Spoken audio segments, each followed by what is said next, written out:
Welcome to the Circle of M. I'm your host, Marcus Smith II. This is a show where we unmask the feelings that cause anxiety and depression. I appreciate All Points North. I thank you for the sponsorship. They are the sponsor. This show will be on the APN network.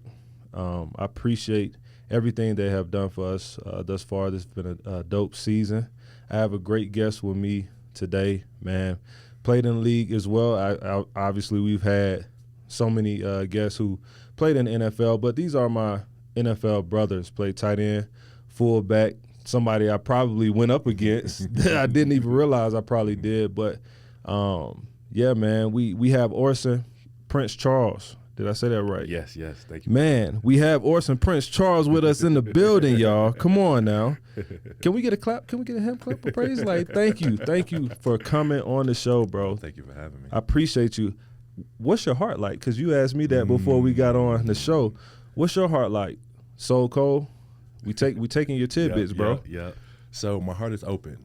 I'm grateful. Just flying into Denver and taking that drive all the way out here, seeing the mountains, it was just so beautiful. And then it put me in the mindset of just being thankful that I'm alive. Yeah. Thankful that I'm able to come here and expand his kingdom, plant seeds into our brothers that need it. To really just be, my heart's just open. I'm grateful, I'm thankful, and thank you for having me. Man, I appreciate that, because when you think about being open, a lot of us in general, not us in particular, but football players, maybe just in athletes in general, we have a closed heart.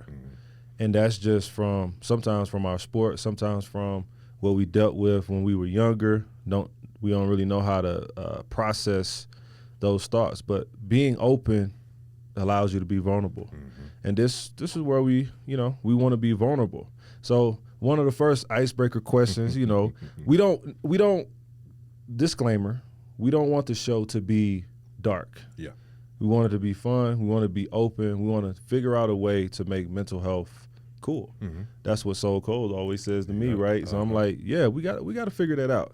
So we got an icebreaker question. If you could have any superpower, what would it be and why?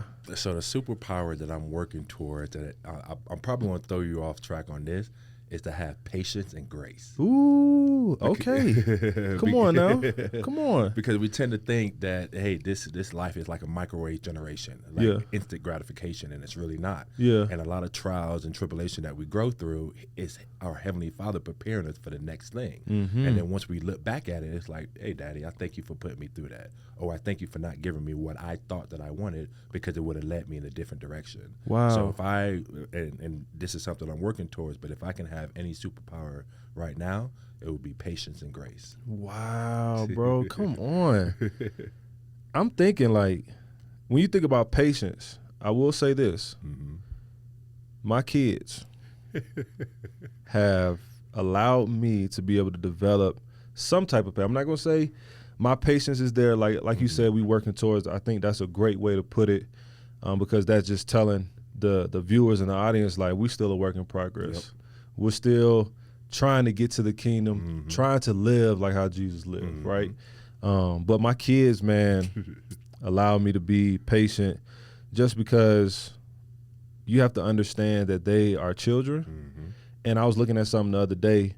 I think one of the nurses had said, well, the logic side behind your child's brain is not really fully developed until they're 7.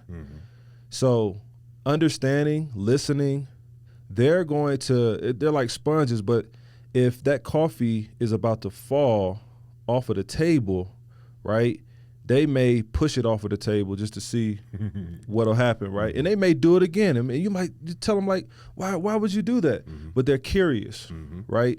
So patience is definitely one that I would say. But one of my superpowers that I want to continue to gravitate towards as I walk through this journey, because experience is the best teacher, I want to have the holy boldness and wisdom to be able to give to our brothers or to people just in general, because they need it. Yep. Right? So whatever wisdom or knowledge that I can gain from my experience, I want to be able to give that to people. And you're doing that now. Yeah, you're bro. Creating a safe place for it. Man. So I thank you. Man, this is what it's about. Yeah. Well, we got another icebreaker. Okay. So let's go to the cards, man. Right? So these cards, emotional triggers, right? So I guess, so one is situations, one is things, and one is people. I guess you can pick one, I guess, and then you just read it. Or you can pick, yeah. Let's see what it say. Email or text? All right. So when you look at emails or text, have there been an emotional trigger that has happened in your lifetime from a text or an email? You don't got to go into specifics, but could you possibly get an emotional trigger from an email or text, you think? Yeah, so Bo, how I prefer to be communicated is through text, but I understand running a company and running a foundation, you have to be able to be responsive to email. But my day flies so fast that I'm not as responsive as I want to be on email. Yeah. So I'm like, text me. Yeah. But then I'm in and out of meetings, so the text message just get flooded. Yeah. So I'm like, dang. Yeah. And then when we talk about triggers, when somebody like sends a text message that's like, hey, where did that come from? Right. I'm always taking at least 24 hours. Hey, Father, what do you want me to see through the situation? Yeah. How would you want me to respond? Yeah. And then I'll text back.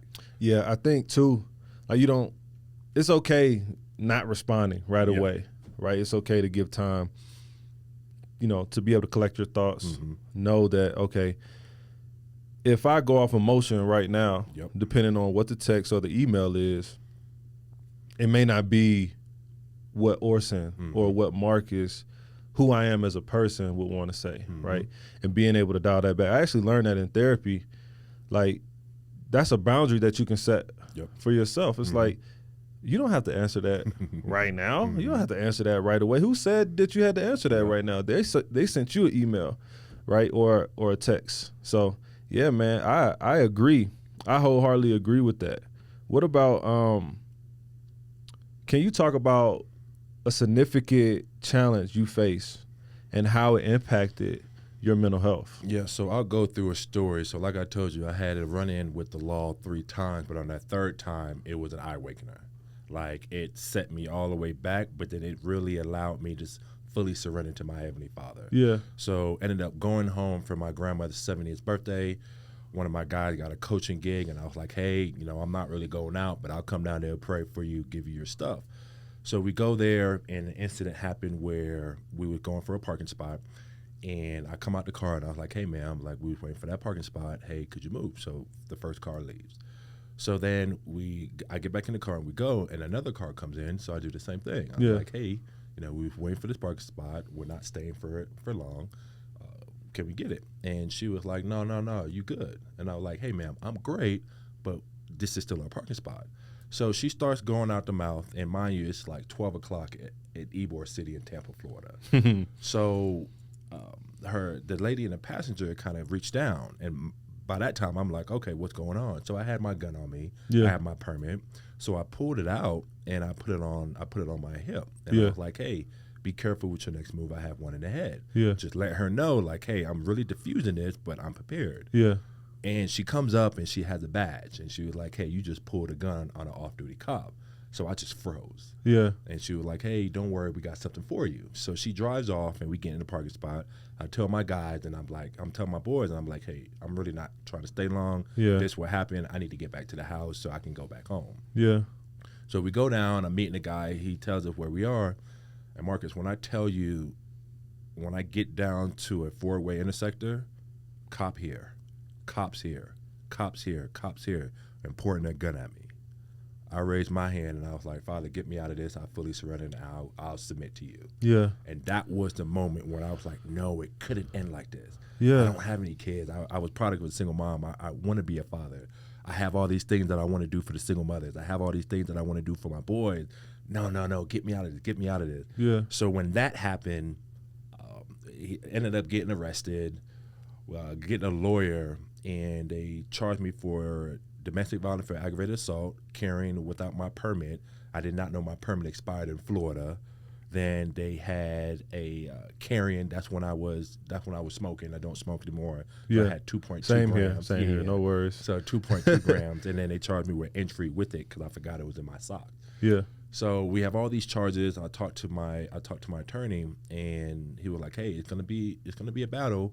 We can fight it, or we can just plead out." So I'm like, no. Like, first of all, I didn't point my gun at her. We don't know if she had a gun. She was an off-duty cop, so 9 times out of 10, she had one. Yeah. So long story short, they came and they gave me a deal. So on probation just for a year. Mm-hmm. But then during that, I was like, look, I really need to look into this. So I ended up going to a therapy clinic out there in Detroit, Eisenhower Center. Spent 30 days. And that's when my relationship with my Heavenly Father got deeper. It was reading my word. Was really trying to figure out internally what was I really dealing with. How did it come to this point? Because this was the third time. And a lot of people don't. Third time is a charm, right? But a lot of people don't get a third chance. No. And then really figuring out, how do you feel that you had at least 40 guns pointed at you? Yeah. Like, that's traumatizing in itself. Hey, let's unpack this. So once I started doing that, my relationship with him got deeper. My relationship with my pastor, like, they drove me back into the word. Yeah. And then I started changing my thinking process. I started changing what I do. Don't smoke, don't drink, I just changed everything. Now I'm so grateful that I went through that. Yeah. In a sense. Man, so I want to go to, like, in that moment, right, of self, it's like you doing a self-assessment, right? Being at, because all points is just like where you went, right? You talked about, like, how beautiful it is out here, right? Being able to kind of, like, get away, in those moments of you finding yourself. Was there moments where it was tough to understand, like, okay, I went through this. Did you ever ask why? Of course, we always ask why. Yeah. Like, we always say, hey, we want to be this person, but we don't want to go through that process. Man. And he says, hey, I have to take you through this process to break you down or to see if you're going to still submit to me. But then he's preparing us for the next thing. So I realized that everything that I went through, it wasn't for me. It was for that next kid. All the gifts and the grace and the talent that I have, it's not for me. It's for that next kid. Or it's for that single mom that's trying to quit. Or it's for that man that thinks that he has no identity. So once I started realizing that, I was like, okay. But at the end of the day, he gave me the strength to go through it. I just had to lean on him and not mine. So how long after the third time, right? How long had you not been playing? So my last year was 2019, and this happened 2 years ago. Okay. So there was a process in between. You was trying to find yourself, find your purpose. And through trials and triumph, you found your purpose. And that's what, I mean, I didn't have the same thing happen, but that's what I was searching, what I was looking for. I wanted to play 10 years. We all did. Like, we was like, we gonna get 10 years. Like, but every year I'm like, bro, I don't know. I don't know how I'm gonna keep doing this, right? And it's so crazy because once I got to year 6, I got cut. But that was the best camp I ever had.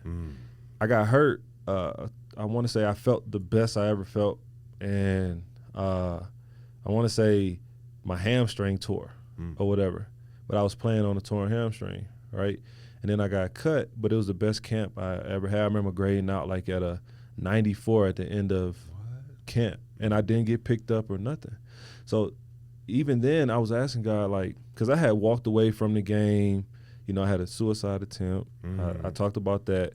And after that, I was just going back to the game just to finish what I started. But it was never meant for me to continue to play. And I couldn't understand why God was taking me out of the game, right? Did you ever have that sense, that thought process of like, okay, I understand now why I didn't play as long as I wanted? So going back when I got done in 2019, I was going back to my pastor, and I was like, hey, should I continue to keep going? Should I stop? And he was like, Orson, I believe that God did not place you on this earth just to play ball. He gave you a platform to expand his kingdom. So once I really started to understand that, that's when I created my nonprofit geared towards the inner city kids. Geared towards talk about that some more. So hold up. So that started, but then I knew my purpose. Yeah. So we all are, like, all of our purpose is to expand his kingdom. Now our assignment looks different. Yeah. So I knew that I wanted to start my nonprofit, but I didn't know like what else I was supposed to do or how I was supposed to do it. Yeah. So when we talk about, hey, do you understand why you went through what you went through? That's something that he's going to continue to keep dropping on you. Yeah. And then as he drop it on you, you'll start to say, okay, this makes sense. Oh, okay, this makes sense. Yeah. You know what? Thank you for that. Because at the end of the day, he was just preparing us. Yeah. He never said that we was a ball player. We said that we're his children to expand him. Yeah. And to walk this earth like Yeshua, like Jesus. Yeah. Now, the reason why I expanded or created my nonprofit is because I wanted to give the kids everything that I wish I had or didn't have. So I wouldn't be where I am now if it wasn't the brothers in the church. Yeah. At my house church. Yeah. Because I was raised by a single parent mother, and I say that proudly because she did everything.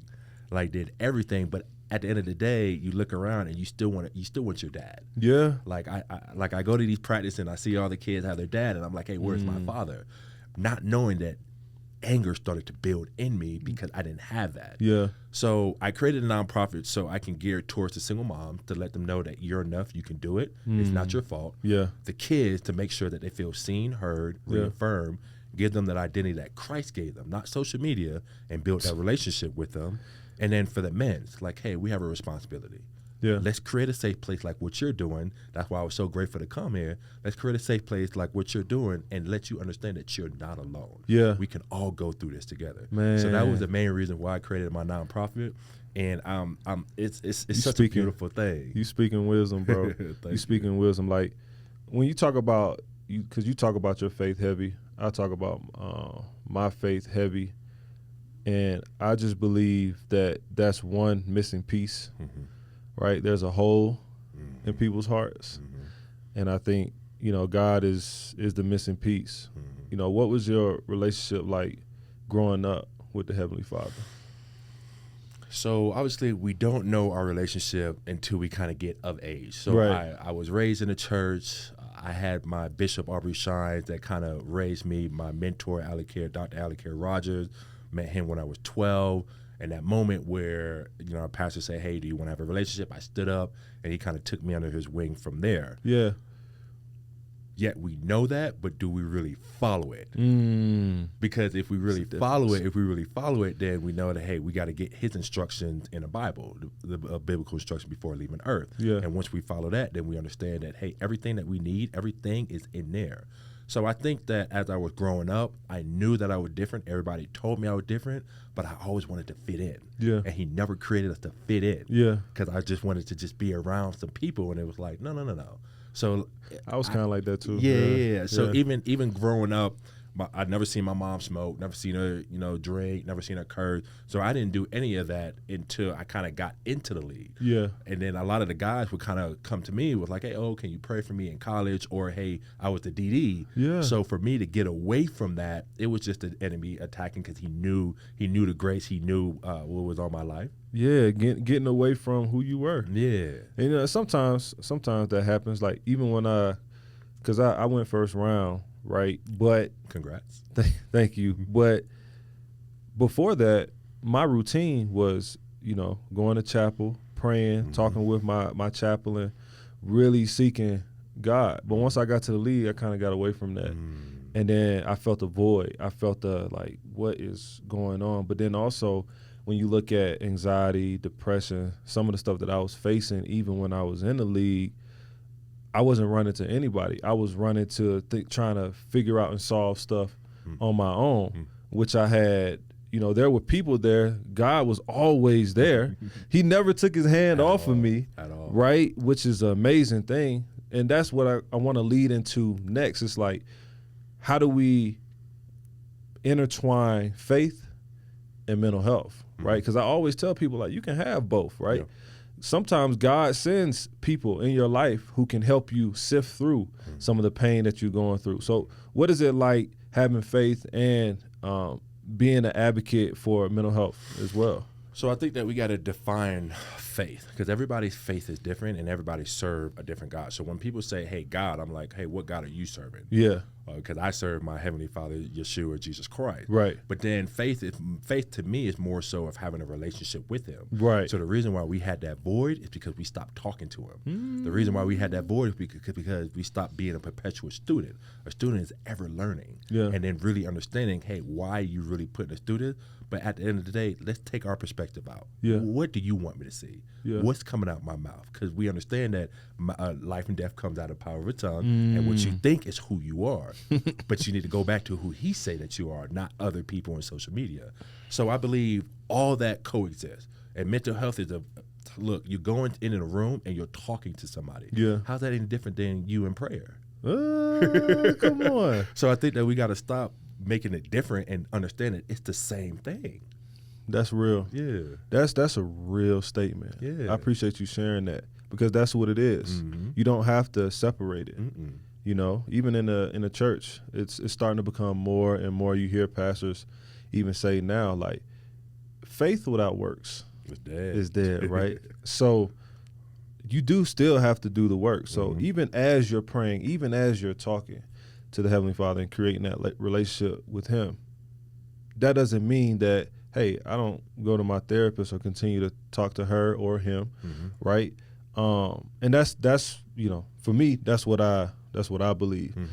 And bruh, that resonates with me in so much a way, because I was afraid when I was going through my tough times to talk to God, because I'm like, this is not who I am, God. I was ashamed, like, bro, I apologize for not giving you your flowers or giving you your roses. And it's almost like, you know, God has His hand stretched, right? He always keeps His hand on you, but I hate feeling like His hand is not close to me. And the more you don't have a relation, the more you don't talk to Him, you feel disconnected. And I hate feeling like that, bro. But you know kind of what that feels like. What was that feeling like, being a little disconnected and then getting back to Him, though? Yeah. It was confusing. And we understand that He's not a God of confusion. Yeah. It was like, hey, what do I do? Do I do this? Do I do that? Do I do that? And all I had to do was just be still and let Him just talk to you. But that goes back to being patient. Like this, man. That goes back being patient and having grace. Yeah. We want stuff like right now, and it's like, no. Did I tell you to do that? Yeah. Or if you want to do that, why do you want to do that? Do you want self gratification? Is it for your own? Exactly. Is it God's will? Or is it for yours? And it's so funny, because I have a gym business, right? And it's a gym business that it's probably, you know, in about 2 years, I'm probably just going to do away with it. But it was something that I wanted to do, but it wasn't my purpose. The circle of them is my purpose, right? And you see you flourishing right now. I'm flourishing in it, right? But this one is like a thorn in my side. But it's so funny, because did God tell me to do that?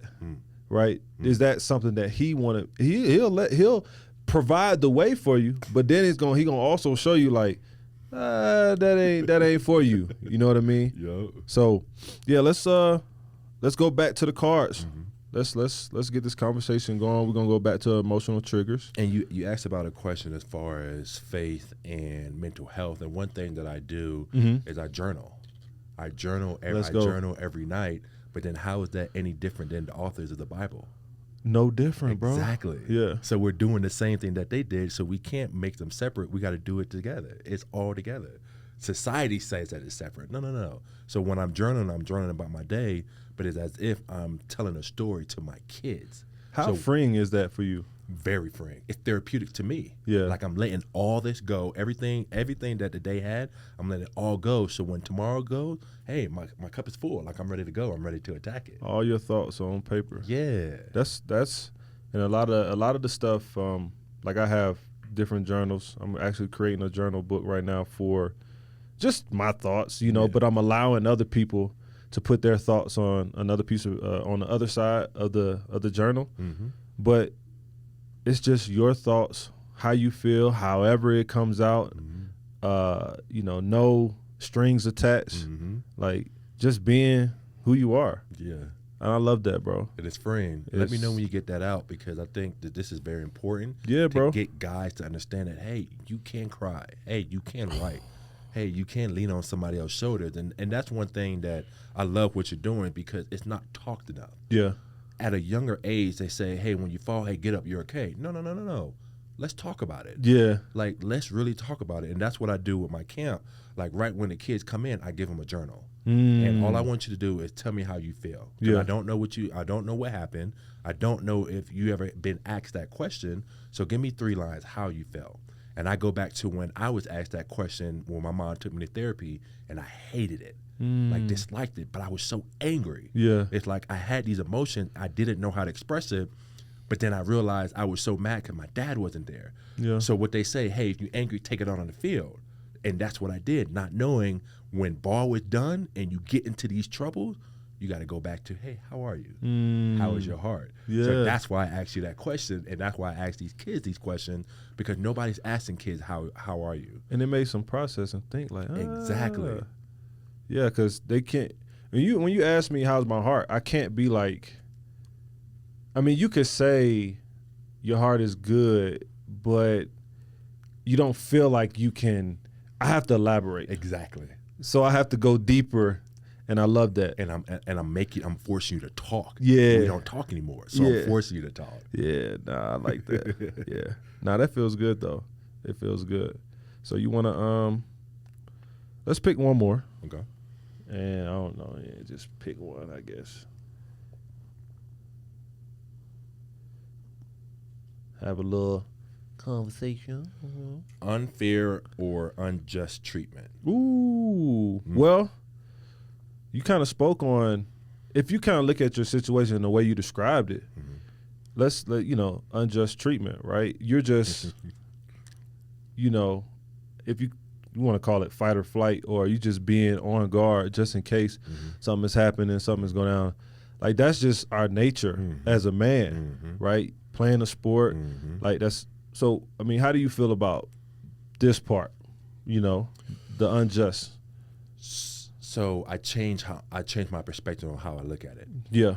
Because as black men, we're gonna get that other end of the sword, but how are we looking at it? How are we gonna approach it? Because if you look at it, how we respond to situation, people see. Yeah. And if we respond like Yeshua did, then that's how we bring people to him. So emotionally and fleshly, I want to go and do this, that, and the third. I want to be angry. I want to do that. Yeah. But then what example am I leaving for the people? Yeah. So if I was sent here to bring people to him, I got to glorify and walk this earth like he did the best way that I can. Yeah. So all through my situations, I can say, hey, it was their fault, it was their fault, it was their fault. But what accountability am I taking? I could have not went down there and told my guy to come back and get it. Yeah. My second situation, I could have called the cops instead of trying to take matters into my own hand. Yeah. My first situation, I could have not went out instead of going out and getting a DUI and losing thousands of dollars and dropping to the 4th round. Yeah. Like, I could have pointed fingers, but then at what point am I going to take accountability? Yeah. So I think that I just changed my perspective on how I look at it. Yeah. But that did not happen overnight. Right. It took therapy. It took time. It took me writing it out. It took me building that relationship with him to feel like, okay, I see why you're doing this. What are you really teaching me? What do you really want me to see? Yeah. And then be still. Yeah. And he'll reveal it to you. Yeah. I blame everything on football. I was blaming everything else until I really started to look within. It's like, all right, my therapist brought me back to when I was 8. And I'm like, man, my parents going through a divorce. That's when kind of like all the stuff started to shift. And I remember having not a vivid, but conversation with my classmates at 8. Now, like, why do I remember this conversation that I'm having as an 8-year-old, right? Why is God continuously bringing that back to my memory? And I remember saying, the girl across from me, she was talking about her parents getting a divorce. And this is we are elementary, right? And I'm like, yeah, man, my parents are together, right? Because that's what I was seeing every day. Yeah. A couple months later, they splitting, right?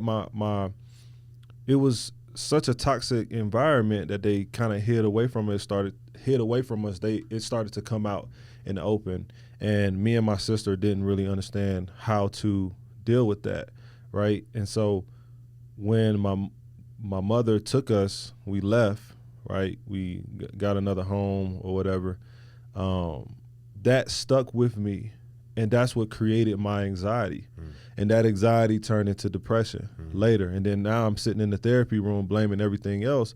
But she had to bring me back to that moment for me to understand that it's all within me. It's all about me. And I think you're so right. It's about changing your perspective, because we can see it as unfair. That's not going to change what happened. Exactly.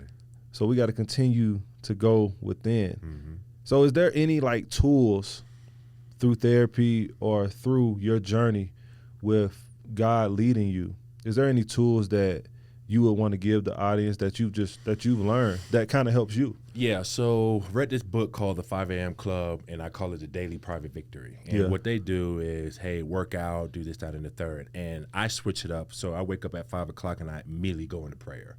After prayer, whatever the sermon was or whatever scripture that the pastor preached on that Sunday, I go back and I get the understanding for me. So I'm able to go talk it and preach it to other people. And then after that, I find a book to read for an hour. The book that I just got done reading with John Maxwell, How Do Successful People Think. I want to get better at that. Yeah. I got to read. Yeah. It's good. You got to. Yeah, continue to talk about that. Yeah, bro. yeah. So I do that. I do that for an hour. I dedicate myself and read for an hour. Then afterwards, I write out what I learned, and then I go work out. I gotta continue to keep working out. That's therapeutic. But then that's pouring into my cup before I go deal with the world. Yeah. So I'm like, hey, don't talk to me between 5 and 9:30. So my first meeting starts at 10, and then I do whatever, and then I end the night with journaling. So I'll journal like 9:30. Be in bed by 10, sleep at 10:30, and I do it all over again. So you're very intentional. Yeah, that's Monday through Sunday, like every day. You have to be. We was wired that way on a schedule. Yeah. So why do we leave the game and don't create a schedule for ourselves? We're our walking, running business. Yeah. So we need to operate like that. So you talked about you blamed the lead, but then I would challenge you, and I think that you're on that path. Yeah. Daddy, thank you for allowing me to play 6 years. Right. Appreciate you. You feel me? Yeah. And then you was able to set yourself up and your kids way further than your parents did. Right. So then now, hey, what else do I need to do? Right. So you found your purpose in pouring into the men. Bro, you're doing a great job. Keep doing it because we need it. Yeah. Yeah. And that goes back to like changing the perspective too. Yeah, man.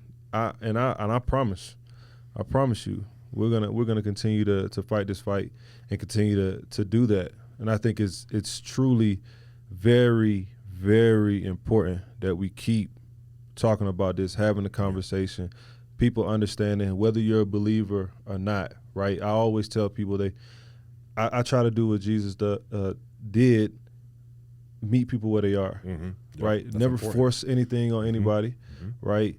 But if you want the sauce, you want to know why I am the way that I am, that's because he's the center. You know what I mean? And so that's what I always tell people, but I never try to force it on them, or if they have a different religion or anything like that, I always say, well, this is what I do. If you want to try it, that's something that, is a part of what you can do, right? So, yeah, man, it's, man, you speaking some real stuff, bro. Golly. This is great, bro. Yeah. Yeah. So as a part of your journaling, obviously, well, one of my pastors said one time the way he reads and how he studies, he'll just read to read sometimes, and just read, and then he'll read to study to jot notes. So as you're journaling, is that something you do as well? Like, how do you make sure that what you're journaling, you're retaining that information to be able to give to the people? So that's something I could do a better job at. And that's the same thing that John Maxwell said as far as going back and rereading. Yeah. So that's something I can definitely do. One of the questions that I ask instead of writing my emotions is, what did you learn today? Because if we call ourselves a perpetual student, if we call ourselves a student of life, we have to be learning something every day. Yeah. So that's one of the questions that I write. But to answer your question, I can do a better job with going back and rereading it because right now I'm just flowing. Yeah. Like every day I'm like, ooh, and I'm filling up the page. Yeah. And it's like the next day I want to go back, but I got to get all this out. Yeah. So I got to find like a day. I know my lady, she suggested taking a sabbatical, so we're going to take a sabbatical next month, and I'll bring my journal and kind of, reread everything that I wrote. So maybe I'll definitely do that. Yeah, for sure. Like, even for me, like, it's still a work in progress. Yeah. I'm not gonna say that I got it all figured out. But when none of us do. Man, I'm telling you. But when I journal, I think what helps me is I usually put out my gems.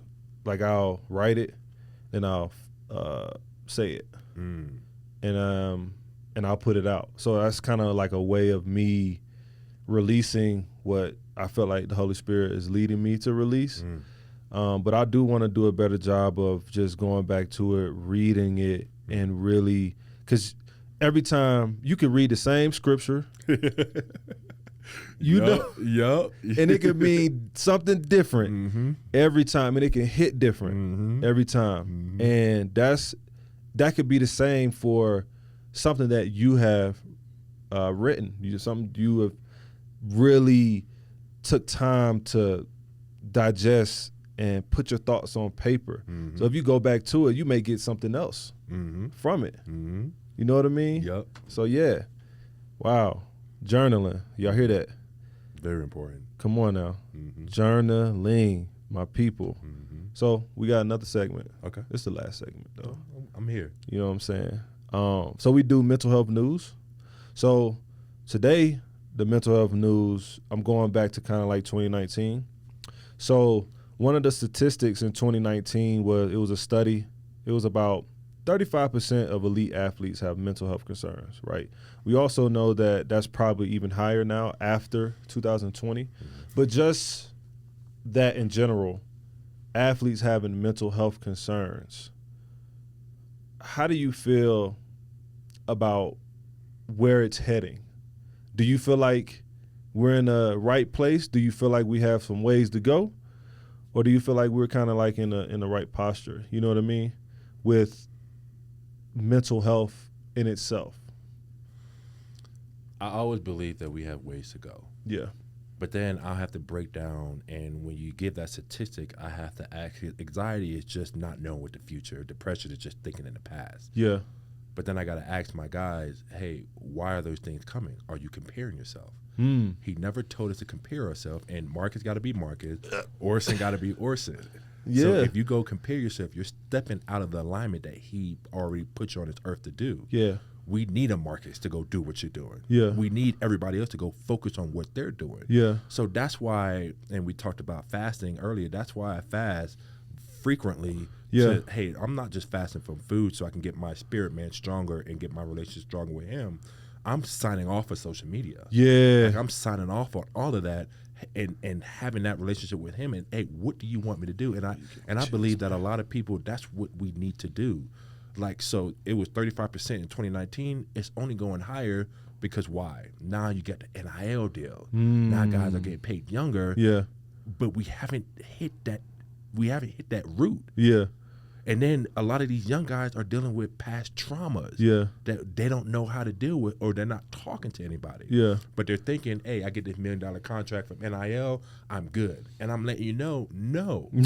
Money is just a root. Like, money is only going to make you more of who you are at the end of the day. And if you're not whole without money, you're not going to be whole with money. Yeah. So I believe it's only going to get worse. And it's just like what Jesus had to face, as far as like he was like, hey, my job is to bring everybody to him. Yeah. And the moment that's happened, we'll all be great. Mm-hmm. You understand and know that's never going to happen. Yeah. It's always going to be a constant thing. And the same thing with mental health.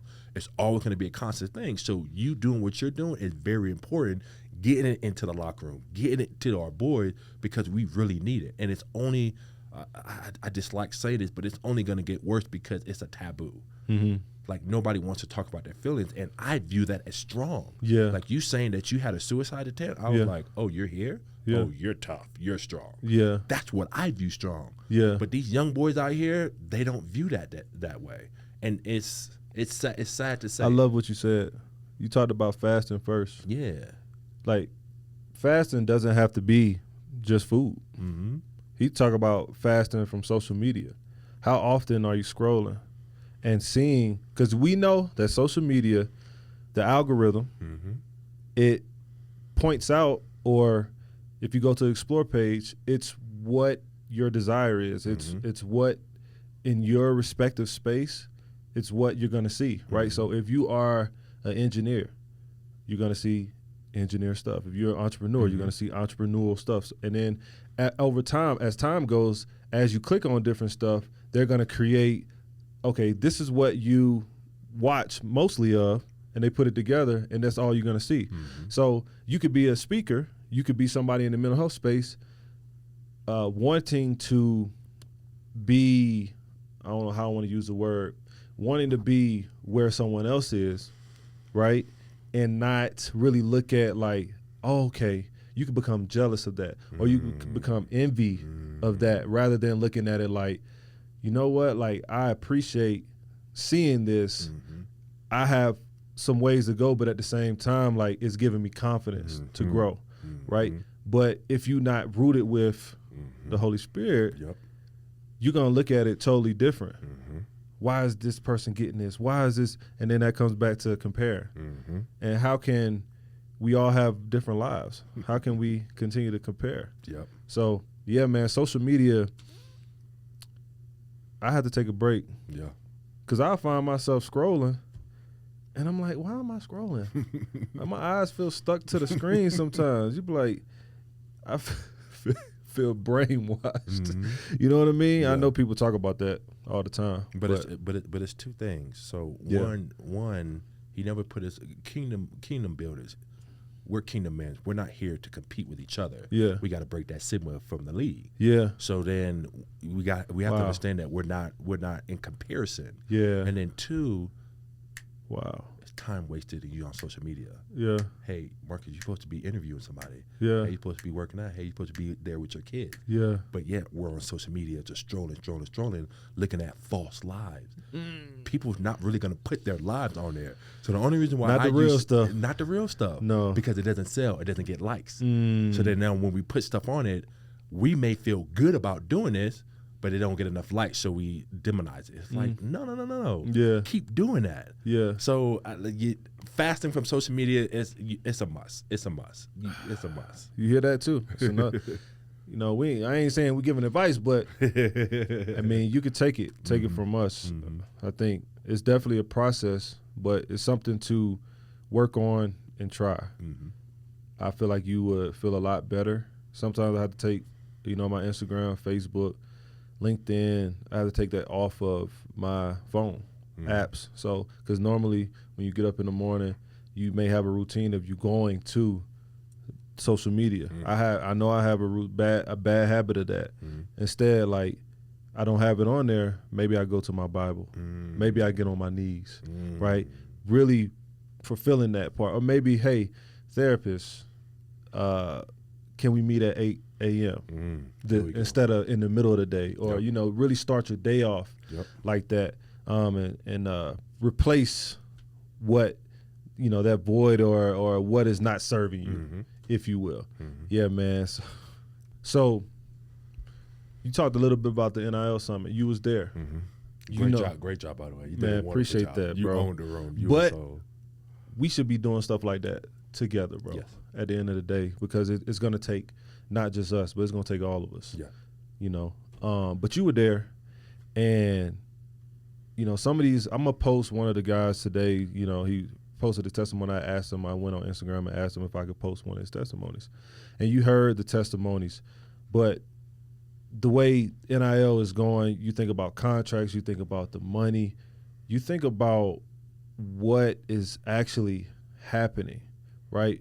What do you think about that just in general, of like, how is that going to play on the kids' mental health, and how can they even get through that part?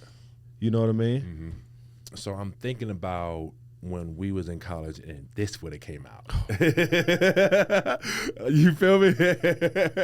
I don't know, bro. I didn't have no financial literacy, no nothing. At all. And that's what they need. Yeah. So if I'm going back and looking at what we need, hey, let's go bring that to them now. So the NIL deal and social media, hey, let's stop that comparison game, because then that's when anxiety and depression really come. But then and like I said earlier, you walk outside of who he ordained you to be here on earth.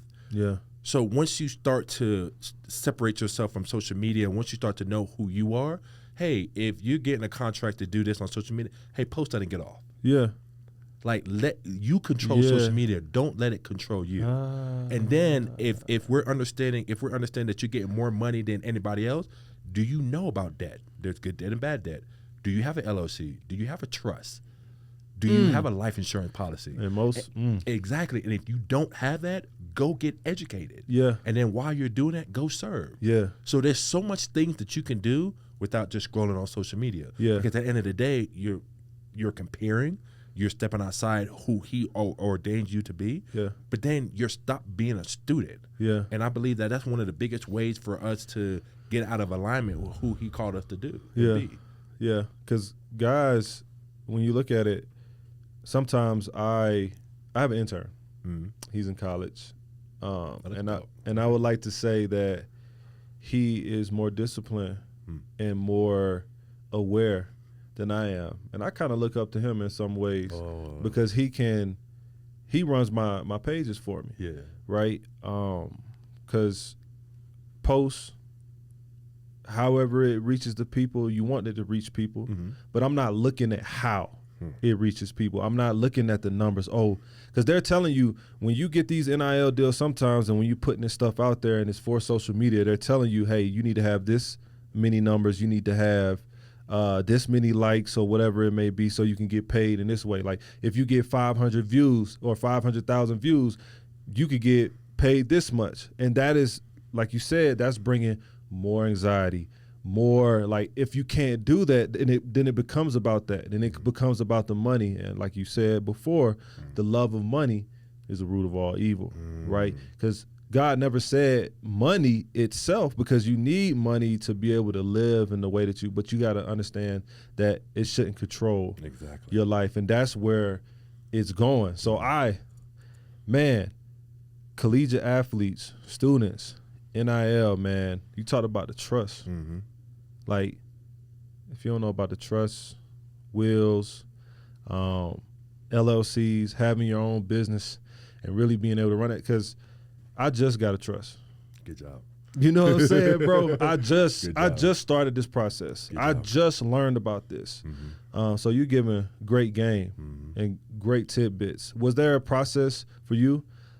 Did you start that process early on? Like, how did your process work when you started to learn about the business side? Well, I started learning about the business side when I met my mentor, Von Hubbard, like in 2019. He's a builder, been in the game for 30 years. And he didn't just teach me about how to do new construction or construction. Yeah. He taught me about life. Yeah. And mind you, I didn't have a father in the house, so we wasn't talking about this. Yeah. And, they took it out of school, so we wasn't learning about this at Georgia or in high school. So when he broke it down and he was talking about getting an LLC so you can acquire debt, hard money to go build a project to get equity and you pay it back. So you're not really using your money, it's OPM. When he talk about getting the trust, so everything, your empire that you're building, it goes to your kids. Yeah. But then I'm gonna have some rules and regulations like, hey, you got to graduate in order to get this. But then I also learned that from a book that I read, what was the Rockefellers do? So it's now, you going deep now. Yeah. Hey, but that's how it's done. Yeah, and we realized that we're the first fruit in our family because our parents didn't know half of the stuff that we know now. Right. But we don't blame them. We thank you for what you've done. Yeah. But then now it's us to pass on the torch and give our kids more information that we knew. Yep. So what is that? We have to do our research. We got to continue to be a student. Yeah. Hey, how are the wealthy living? How are they tax structured? Yeah. They know the game. Why don't we? Right. So let's go learn the game. Let's go learn all these codes and give it to our kids, but then not our kids in our community. Right. Yeah, bro. That's super important. Mm-hmm. I was late on the 8 ball, of course, but that's how you break the generational curse, bro. Exactly. That's how you break the chain, and our kids, they will grow up with, it'll be normal Mm-hmm. to them. It won't be like, oh yeah, Mm-hmm. trust, whatever. You Mm-hmm. know what I mean? And the stipulations, yeah. Because I mean, I want my kids to. I mean, you don't have kids, right? No, not yet. But you want kids. I do. One of the things that I always say to my kids, because college is different now. Like if you want to get a trade, whatever you want to do, I always want to have money in a pot to be able to help them do whatever they want. Like one of the things that's different now is that what I've learned from my wife is like they don't believe in when you get 18, like kicking you out the house. I have mixed views, Marcus. I want to hear yours. All right. So I'm gonna go first. All right. So my father, I ain't been back home, like live home, since I was 18. I went to college, right? I believe in you doing something for yourself, right? So if you are, like, let's say you're a college student, you get your degree, and you're searching for a job, right? Me personally, I wouldn't want my child to I would want him to come home, stack his bread before he moves out, right? Give him that place to be able to be in a better position and teach him at like high school, teach him like how to budget, teach him how to do the things the right way. Like one of the things that my dad did for me when I was in college, like he was paying my phone bill and stuff like that in high school, but I was getting pale. I was, we all you know what I'm saying? Yeah. And my dad was like, I'm taking you off my phone bill. You know what I'm saying? Yeah. So it kind of like forced me to for responsibility because now even though I had his car, I had to pay the car insurance. So I'm learning this stuff as I go, but if you don't do that, then it won't be a sense of like, ownership or what's the word I'm looking for? I always be having a brain for it, but it's like responsibility. Yeah, responsibility and being prepared. Mm-hmm. So that's my take on it. I feel like if you are, I don't want you to be to leave unless you feel like you're prepared to withstand like you being on your own. Mm-hmm. But I also don't want to hinder you. Exactly. Enable. Yeah. Yeah. So I'm on the same line with you, but that's also another trauma and culture that we got to break. Yeah. So in our culture, 18, we're kicking you out. Yeah. And it's like you're going to kick them out to fall in the same pitfall that you did. Yeah. So no, why do that? But then we look at other ethnicity, and they're 7 deep in the house, and when they get done, they're working for the family company, bro.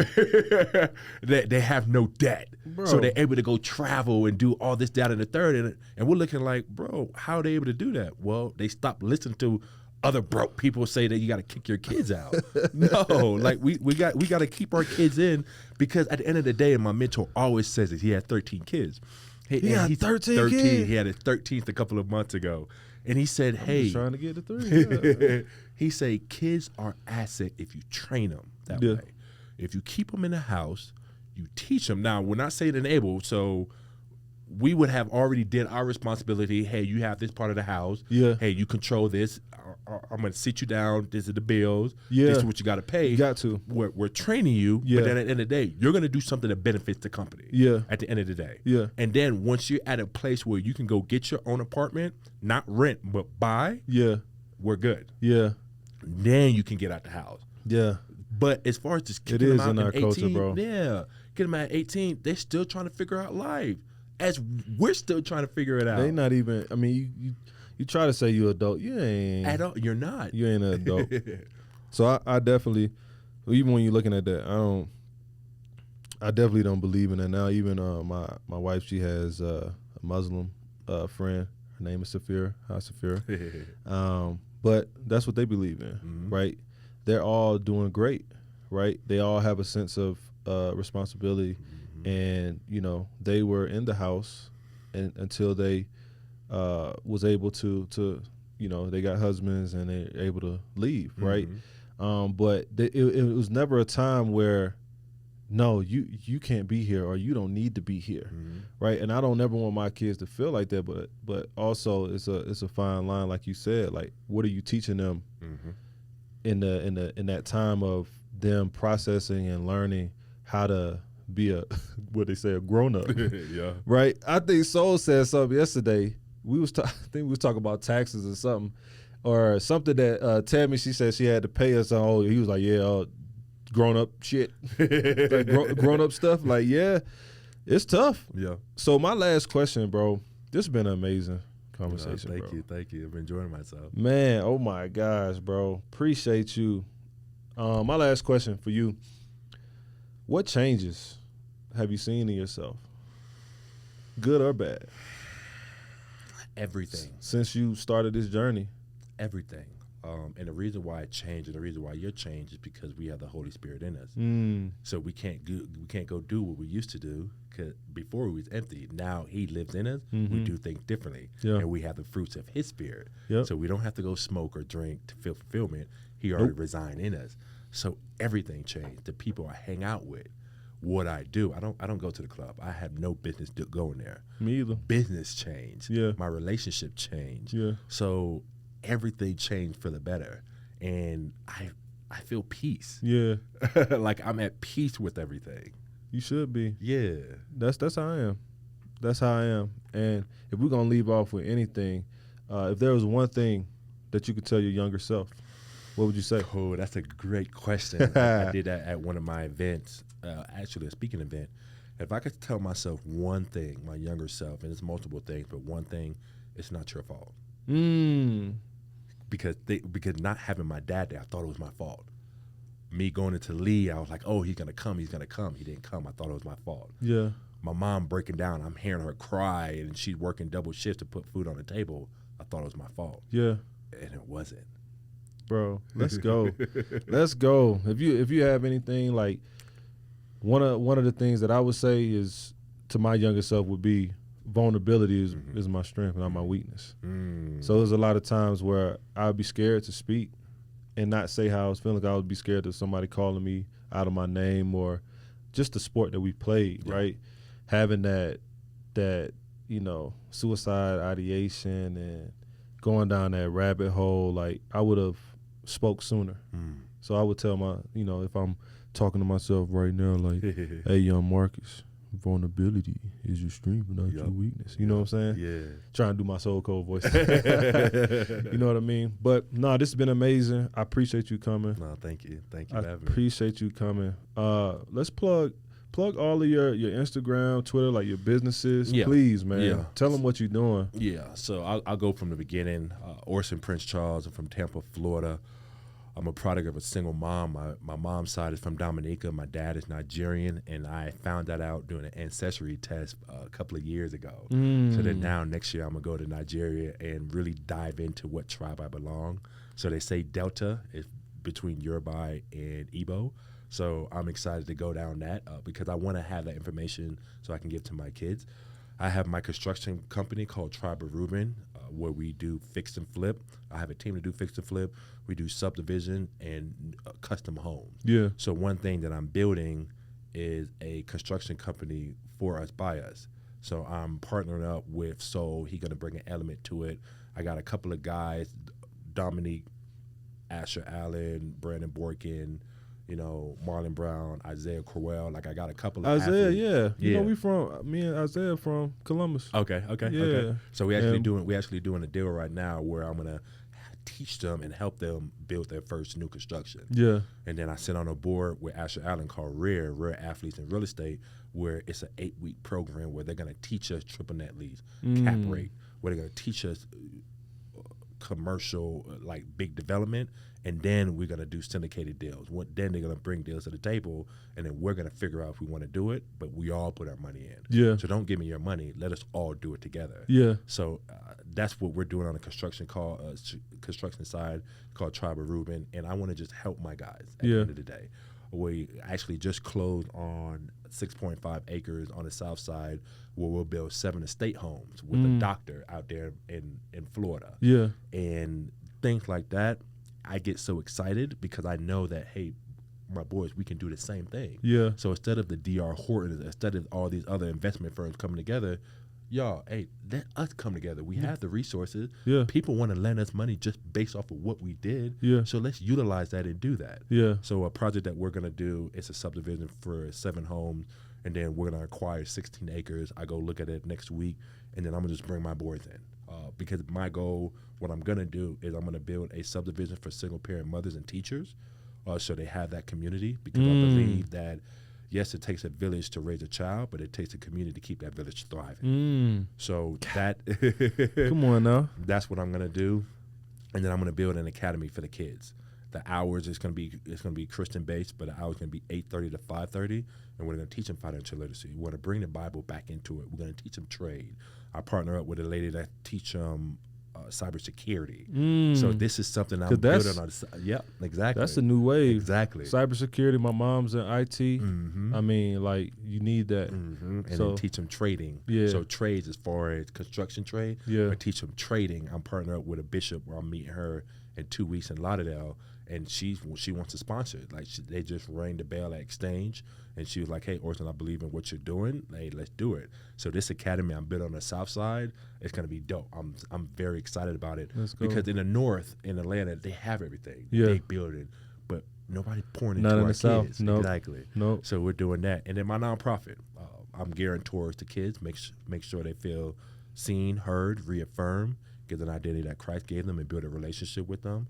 The mothers, the single mother, I'm a product of one, so I want to build that community. I did an event a couple of weeks ago called Peace, Praise, and Pilates, where I gather up my mom was there, I gather up all these ladies, and I had them share their testimony so they understand that they're not alone, and that they go back into that community, and then working out. You and I both know you feel good, you look good, you attain good, then you'll do good. Yeah. So everything is taking care of that temple. Yeah. So creating that space for the single mom, and then for the men's. Like I love conversations like this. I did a panel a couple of weeks ago, just opening up the space, being vulnerable, letting them know that you can cry. Yeah. It's okay to talk. It's okay not to know how you feel. Yeah. It's okay not to be okay. Yeah. But don't stay there. Yeah. So my nonprofit, Orson Charles Family Foundation, you can find us on Instagram. It's OC Fam Foundation.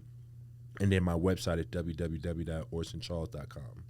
That's and what's then my up. Instagram, where you'll see I'm very strategic in what I do. So what I post is just to give life to my boys, to let them know it is possible, to let them know, hey, use that shield to go get into this room. Yeah. Now, when you get into the room, what comes out of your mouth is way more important. Yeah. So do your research. So study. Yeah. Be a student of life. Right. And if you don't know the answer, go ask questions. No, Like, never let's be. stop being so cool Yeah. to be smart or successful. Yeah. There's Ain't no nothing wrong with that.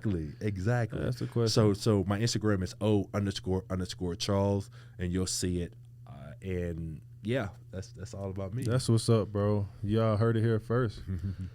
Everybody call him O. Got my guy in the building. I appreciate you coming. No, thank you. Obviously, we understand that the Circle of M is a show that unmasks the feelings that cause anxiety and depression. I think we did that today, for sure. I think we spoke on faith, which is something that is rooted with the Circle of M. It'll always be with me. And I just appreciate the conversation. And we're going to continue this conversation. Yeah. So, yeah, man, go subscribe. It'll be on the APN network, like we said before. And if you are in a place where you're feeling down, anxiety, depression, don't be afraid to speak and go talk to someone, because we all did that, and we know that as athletes we have a duty. We're on a pedestal, and so people that look up to us, they see that we do it, maybe they will want to do it too. So thank you again, bro. Thanks for having me. We are out.